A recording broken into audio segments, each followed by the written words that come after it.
Edelston with FamilyBusiness.org, and I'm with Mitzi Perdue, who's the widow of Frank Perdue, and her dad was a co-founder and president of Sheraton Hotels.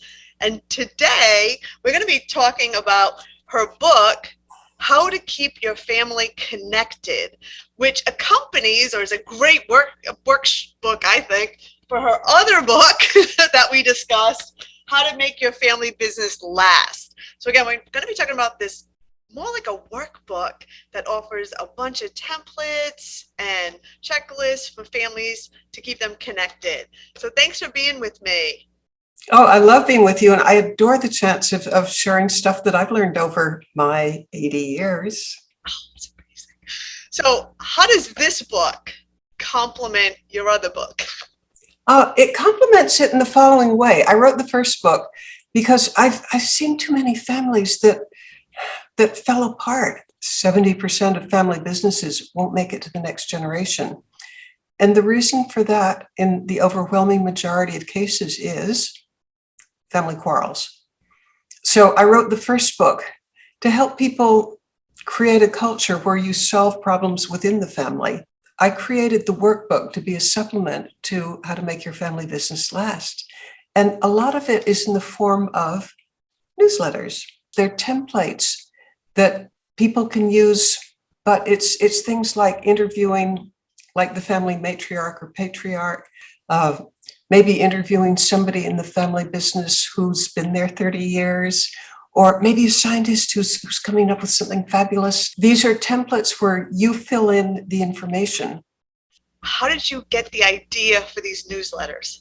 My father, I think he was pretty unique because he was a captain of industry. He employed 20,000 people. He still made time every Sunday after church services to have family hour. He'd teach us things like stocks and bonds or economic principles or political issues that interested him, or astronomy, or stories about our grandparents. So Father put enormous emphasis into teaching his kids. I'm a writer by trade. And I said, Frank,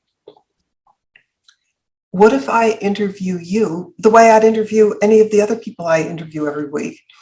But I interviewed you for a family newsletter, and I simply ask you questions about some of the values that are important to you. And he thought that was a dandy idea. I mean, it was kind of a vehicle for him to transmit ideas that, he was probably in his mid-70s at this point. And he had a lot of wisdom, and it would be just almost a tragedy to keep it bottled up and not shared. And I'd send it out, and the response I got was just so fulfilling, so validating, because I would hear from different family members that when the newsletter arrived in the mail, that people would drop everything, all ages, whether they were 15 years old or 50 years old, everybody would drop everything just to read what grandfather had to say. They really hungered for his wisdom. And so I'd ask him how he felt about things like being frugal. To him, that was just centrally important, because if you get your identity through spending, you're going to go through all your money and you're not going to be happy. On the other hand, if you get it through service, your odds of having a fulfilling life and handing off good things to your children is much better. So, his overall advice was live far, far, far below your means. Or other values that he had, prenups. In the case of our family, it was just essential. You can't have a divorce disrupt the lives of 20,000 employees. You just can't do it. There must be a prenup. But what about for families who didn't have as much at stake? And his view was, that's a really good test, because in the course of your marriage, you're going to have many difficult conversations. There's no such thing as a family of a marriage that lasts decades that doesn't have just incredibly strenuous, stressful conversations. So what if a family has a really hurtful or painful past and they still want to do something like this?